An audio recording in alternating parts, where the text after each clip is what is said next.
কলা পাতা দিয়ে ইলিশ মাছের পাতুরি তো অনেক খেয়েছেন, কুমড়ো পাতা দিয়ে কি কখনো পাতুরি খেয়েছেন? যদি না খেয়ে থাকেন তো একবার এইভাবে খেয়ে দেখুন, দুর্দান্ত লাগবে খেতে।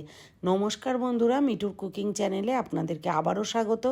এই কুমড়ো পাতা ইলিশ মাছের পাতুরিটা একবার করে খাওয়ার অনুরোধ রইল। চলুন দেখে নিই আমি কিভাবে পাতুরিটা করেছি।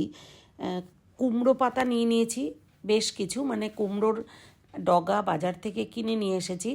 যদি নিজেদের গাছে হয় তো খুবই ভালো হয়, যেহেতু আমার কিনে আনতে হয়। আমি কুমড়োর ডগাগুলো কিনে নিয়ে এসে পাতাগুলো খুব বুড়ো পাতা কিন্তু নেব না, মানে খুব যদি শক্ত হয়ে যায়, পাতাটা হলুদ হয়ে যায়, সেই পাতা কিন্তু নেবেন না।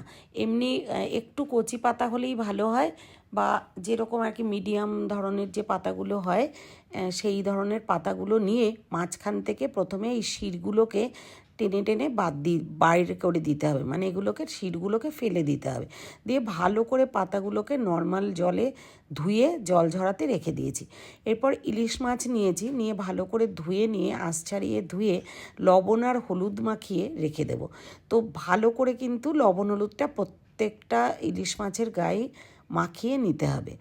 এরপর কিছু মশলা নিয়ে নেব আর একটা মিক্সির পট নিয়ে নেব। তো মশলার মধ্যে কি নেব, প্রথমে নিয়েছি কাঁচা লঙ্কা। আমি 3টে কাঁচা লঙ্কা দিয়েছি, আপনারা যেরকম ঝাল খাবেন সেরকম অনুযায়ী কাঁচা লঙ্কাটা নেবেন। এরপরে চামচে মেপে 2 চামচ করে পোস্ত, কালো সর্ষে, সাদা সর্ষে আর 1 মুঠ নারকেল নিয়েছি। নিয়ে শুকনো উপকরণটা ভালো করে ঘুরিয়ে নিয়ে তারপরে একটু জল দিয়ে নিয়েছি। দিয়ে এর মধ্যে আরও একটু লবণ আর হলুদ দিয়ে ভালো করে ঘুরিয়ে নিয়েছি, একদম স্মুথ একটা পেস্ট বানিয়ে রেখে দিয়েছি। এরপর কড়াইতে জল ফুটিয়েই গ্যাসটাকে বন্ধ করে দিয়ে প্রত্যেকটা পাতা, কুমড়ো পাতা ভালো করে জলে ডুবিয়েই কিন্তু তুলে নেব। জলে ডুবিয়ে তুলে নিলে কালারটা তো নষ্ট হবেই না, উপরন্তু পাতার মধ্যে যদি কোনো পয়জন কিছু থাকে সেটাও যেমন চলে যাবে, আর পাতাটা নরমও হয়ে যাবে। তারপরে ঠান্ডা করে নিয়ে পাতাগুলোকে প্রথমে পাতা একটা, যদি ছোট পাতা হয় 2টো করে পেতেছি, আর যদি বড় পাতা হয় তো একটাই পেতে নেবেন। তো পাতাটাকে বিছিয়ে নিয়ে এর মধ্যে 1 চামচ করে ওই সর্ষে বাটাটা, সর্ষে পোস্ত যে বেটেছিলাম সেটা দিয়ে মাছটাকে দিয়ে ভালো করে মাছের গায়ে মশলাটা মাখিয়ে নিয়ে এর মধ্যে অল্প একটু সর্ষের তেল আর একটা কাঁচা লঙ্কা চেরা দিয়ে পাতাগুলোকে ভালো করে ফোল্ড করে নিতে হবে, যাতে মশলাটা বাইরে বেরিয়ে না যায়। তো আমি 2ভাবে করেছি, কোনোটা সুতো বেঁধে নিয়েছি আর কোনোটা কিন্তু সুতোটা বাঁধিও নি, মানে আপনারা সুতো বেঁধেও নিশ্চিন্তে করতে পারেন, আবার সুতো ছাড়াও, সুতো বাঁধা ছাড়াও করতে পারেন। তো সুতো না বেঁধেও কিন্তু মশলাগুলো বেরিয়ে যাবে না। ঠিক এমন করেই করে দেখিয়ে দিয়েছি।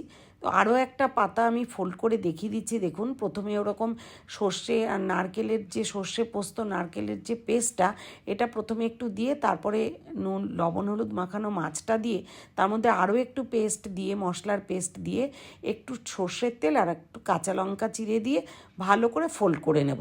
তো এইভাবে প্রত্যেকটা মাছই পাতায় মুড়িয়ে নিয়েছি। নিয়ে এবারে একটা তাওয়া গ্যাসে বসিয়ে দিয়েছি। দিয়ে এটা কিন্তু আমি রিফাইন্ড অয়েলে করেছি, আপনারা সর্ষের তেলেও করতে পারেন, রিফাইন্ড অয়েলেও করতে পারেন। একদম মানে শ্যালো ফ্রাই করার মতন তেল দিয়েছি, ডিপ ফ্রাই কিন্তু করিনি। এরপরে কিছু পাতা আছে যেটা আমি সুতো দিয়ে বেঁধে নিয়েছি, সেইগুলোকে একটু এপিট ওপিট করে হালকা ভাজা করে নিয়ে ঢাকা দিয়ে দিয়েছি। গ্যাসটা কিন্তু এই সময় মিডিয়াম টু লোতেই করে রাখবেন, কারণ খুব হাইতে দিলে পাতাটা পুড়ে যাবে, মাছটা কিন্তু সেদ্ধ হবে না। তো এই জন্যই একটু ঢাকা দিয়ে আর লো টু মিডিয়াম হিটেই কিন্তু করতে হবে, তাহলে মাছটাও দারুণভাবে সেদ্ধ হয়ে যাবে আর পাতাটাও কিন্তু ভাজা হয়ে যাবে। ঠিক এইভাবে করে আমি 2-3 ব্যাচ করে এইভাবে পাতাটা ভেজে ভেজে তুলে নিয়েছি মাছ পাতুরিটা। তো এইভাবে করে একবার করে খেয়ে দেখবেন, দুর্দান্ত লাগবে খেতে। আর কলা পাতায় করলে পরে কলা পাতাটা ফেলে দিতে হয়, কিন্তু কুমড়ো পাতাটা কিন্তু ভাতের সাথে মেখেই খেতে পারবেন, অপূর্ব লাগবে খেতে। একবার করে খাওয়ার রিকোয়েস্ট রইল। দেখুন, এটাতে কিন্তু আমি সুতো দিয়ে বাঁধিনি, কিন্তু কোনো মশলা বেরিয়েও যাচ্ছে না, মাছটাও কিন্তু বেরোয়নি। ঠিক এইভাবে করে এক এক ব্যাচে করে ভেজে নিয়েছি। তো আমার চ্যানেলটা যারা এখনও সাবস্ক্রাইব করেননি তারা সাবস্ক্রাইব করে আমার পাশে থাকবেন, বেল আইকনটা প্রেস করতে ভুলবেন না, যাতে পরবর্তী নতুন ভিডিও আপলোড করার সাথে সাথে আপনাদের কাছে নোটিফিকেশান যায় এবং ভিডিওটা আপনারা দেখতে পারেন। কেমন লাগলো জানাতে ভুলবেন না। আর যারা এই ভিডিও দেখে রান্না করে খাবেন তারা কিন্তু কমেন্ট করে জানাতে ভুলবেন না কেমন লেগেছিল। আর ভিডিওটা দেখে যদি আপনাদের ভালো লাগে অবশ্যই একটা লাইক করবেন এবং শেয়ার করে দেবেন, যাতে অন্য কেউ এই রান্নাটা দেখে করে খেতে পারে।